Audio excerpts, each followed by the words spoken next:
मैं रात को घाटोल सोया हुआ था। 2:05 पे प्रकाश सागबारी सरपंच का फोन आता है कि तेरा भाई कहाँ है।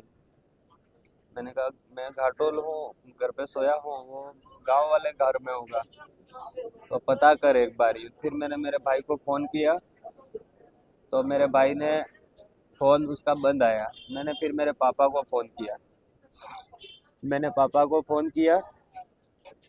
तो पापा ने बोला वो गांव में कांति का नोतरा गिर रहा है, तब भी वहाँ गया है 11 बजे ऐसा। तो मैंने फिर पूछा कि वो प्रकाश का फ़ोन आ रहा है ऐसा ऐसा है। तो मैंने कहा, फिर वापस मैंने प्रकाश को फ़ोन किया। मैंने कहा क्या बात है, वो तो नौत में गया यूँ, आप क्यों फ़ोन कर रहे हैं? ना नौत में नहीं है, काली मंगरी तेरा भाई है वहाँ पे और जाके ले आ चुका है।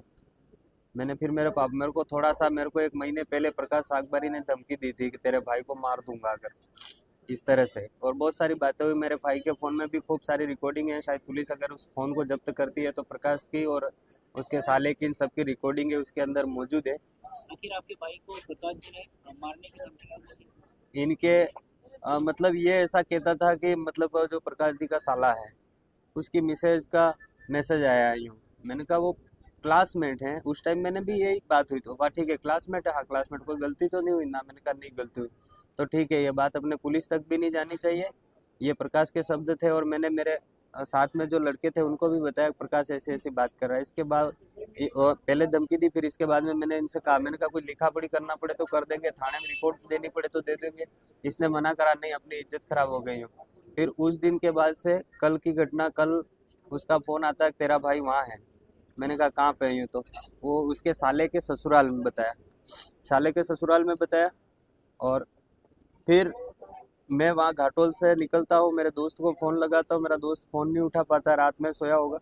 फिर मैंने मेरे मामा को फ़ोन किया, मामा ने 2 बार फ़ोन नहीं उठाने के बाद में वापस उन्होंने फ़ोन किया क्या हुआ। मैंने कहा कहाँ हॉस्पिटल हूँ, खमेरा हॉस्पिटल, मेरे मामा 108 में पायलट है। तो फिर मैंने उनको रोड पे बुलाया। मैंने कहा जरा इधर आना, अपन एक जगह जाके आते हैं, नरवाली जाके आते हैं। मैं और मेरे मामा निकले और मैंने पापा को कह दिया आप किसी एक आदमी को लेके और आप भी वहाँ पहुँचाइए। तो मेरे पापा, मेरे अंकल जी और गांव के जो हमारे मुखिया है रावत, उनको लेके और उधर आए और मैं भी इधर से गया। तो मेरे जमाई की गाड़ी लेके मेरा भाई वहाँ पर गाड़ी वहाँ पर पड़ी थी तो गाड़ी के पास में मैंने गाड़ी खड़ी रख के इधर पगडंडी जा रही थी, वहाँ पे मैं और मामा अंदर की तरफ ढूंढने गए। फिर मैंने आवाज़ लगाई अनिल अनिल ऐसे, तो वहाँ पे कोई बोला नहीं। फिर मैंने प्रकाश सरपंच को फ़ोन किया कि मेरा भाई तो यहाँ पे है नहीं, तो तुम कहाँ पे खड़े हो? यहाँ पे खड़े, नहीं यहाँ नहीं, तुम ही वो नाला है, नाले से थोड़ा आगे जाओ और सिद्धार्थ के ससुराल के पास में, घर के पास में एक पगडंडी और जाती है, अंदर जाना लास्ट तक, वहाँ पर तो तेरा भाई मिल जाएगा। फिर मैं वहाँ ढूंढता ढूंढता गया तो हम सब ढूंढ रहे थे, नहीं मिला, आवाज़ें भी लगाई। फिर मैंने मेरे पापा को कहा पापा आप और ये 2 जने उधर जाओ और मैं और मामा खेतों की तरफ जाते हैं। फिर हम वहाँ पे खेतों की तरफ ढूंढते ढूंढते, क्योंकि सुबह का टाइम था तो बिल्कुल शांत वातावरण था, मेरा भाई चिल्ला रहा था धीरे धीरे से बचाओ बचाओ ऐसे। फिर हम दौड़ के, आवाज़ सुनाई दी, हम दौड़ के गए, मेरा भाई बिल्कुल खून से लथपथ पड़ा हुआ था, उस टाइम बोल रहा था। मैंने पूछा क्या हुआ बेटा? पायरे मने खूब कूटियो अने बेटे नांगो करी करीन कूटियो, यूं बोला। फिर मेरे मुंह पे, ये सर में सब जगह मारा, बाल काटने की कोशिश करी ने, यूं करके खूब मारा मेरे को। 2-3 घंटे 12 बजे से मार रहे हैं तो भाई આવી ગયો મને એમાં બસાડ। મેં કીધું સર આ કોણ કોણ था તે અણે એમ કહ્યું કે ये सिद्धार्थ ने ससुराल वाला, सिद्धार्थ ना दोस्त कोण था ने एक बे जना ने नाम भी स्टेट पुलिस स्टेटमेंट में भी नाम दीधું पर उस टाइम वो बेहोश हो गया था, उसको हॉस्पिटल में लाए तब तक वो बेहोश हो गया था। और पुलिस के सामने भी कुछ छोटा मोटा बयान उसका हुआ, फिर मेरे को बोला, पर उस टाइम मैं इतना डर गया था मैं उसका वीडियो भी नहीं बना पाया। फिर मैं उसके मैंने गाड़ी में डाल के, मेरी गाड़ी से डाल के मामा गाड़ी लाए, खेत में लेके, खेत में जा पड़ा था। सिद्धार्थ के ससुराल के जस्ट 100 मीटर दूरी पे मेरा भाई पड़ा था। तो बोला मैं तो को केड़ा तो भाई रोड हारू जात तो મને ને ટકા એમાં માર મેં ટેકો ને રહ્યો, મને भाई हॉस्पिटल લઈ जा, મને बसाव दे। बस मैं गाड़ी में डाल के और फिर मैं मेरे पापा और मेरे गांव के जो मुखिया है उनको और हमारे मामा और अनिल, इन चारों को मैंने हॉस्पिटल भेजा। फिर मैं और मेरे अंकल जी दोनों मोटरसाइकिल लेके वहाँ उसके वहाँ ससुर के वहाँ गए। मैंने गेट बजाया, बुलाया, मैंने कहा तुम्हारी लड़की और तुम्हारा जमाई कहाँ है? तो उन्होंने कहा वो तो यहाँ नहीं है, वो तो घर पे है। यूं करके उन्होंने गेट बंद कर दिया। मैंने उनको ये भी कहा कि मम मेरे भाई को कुछ हो गया तो मैं सुबह आपके घर आऊँगा।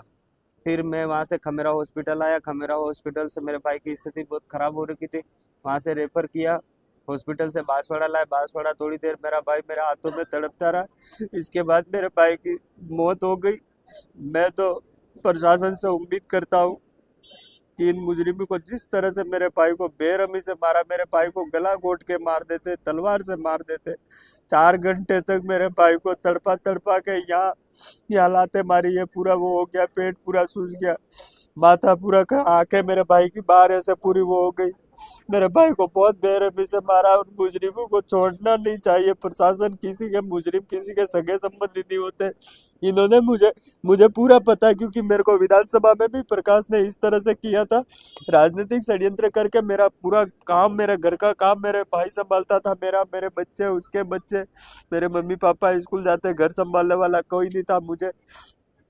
मुझे ऐसा प्रतीत होता है राजनीतिक षड्यंत्र कर मुझे पूरी तरह से तोड़ने का प्रयास किया गया है। मैं प्रशासन से निवेदन करता हूँ, कारण जो भी हो मुझे कोई दिक्कत नहीं, पर उन सभी मुजरिमों को, क्योंकि एक दो जनों का हाथ नहीं हो सकता। जिस तरह से बॉडी पे चोटें हैं, जिस तरह से मेरा भाई तड़पा है, उस हिसाब से एक दो आदमी उसका इस तरह से मर्डर नहीं कर सकते। मेरे भाई को जो मारा है, पीटा है, बहुत बेरहमी से मारा, और उसमें बहुत सारे लोग इन्वॉल्व है। मैं प्रशासन से निवेदन करना चाहूंगा कि जल्द से जल्द उन मुजरिमों को गिरफ्तार कर। अभी तक पुलिस प्रशासन का कैसा सहयोग? पुलिस प्रशासन वैसा बोल रहा है, हमने 4 जनों को पकड़ा है और प्रकाश सागबारी को ढूंढ रहे हैं। मैं पूरी प्लानिंग प्रकाश सागबारी के है, क्योंकि 1 महीने पहले मेरे को धमकी दी, इसने तेरे भाई को मार दूंगा। जब मैं वहाँ पड़ोसी गांव का आदमी हूँ, मुझे नहीं पता कि यहाँ लोकेशन है, यहाँ लोकेशन है, और प्रकाश मेरे को लोकेशन बता रहा है कि तेरा भाई यहाँ नहीं वहाँ जा, यहाँ नहीं वहाँ जा। इसका मतलब इसको पूरी तरीके से मेरे भाई को प्लानिंग के साथ में इन लोगों ने मिल के मारा है। तो मैं प्रशासन से ये, अभी उन्होंने 2-4 जनों को डिटेल कर रखा है, प्रकाश सागबारी को जल्दी से जल्दी गिरफ्तार करे। और दूसरे भी जो लोग हैं, क्योंकि प्रकाश सागबारी अभी बैठे बैठे हमारे कुछ साथी बता रहे थे, पहले भी मर्डर के केस में जेल गया।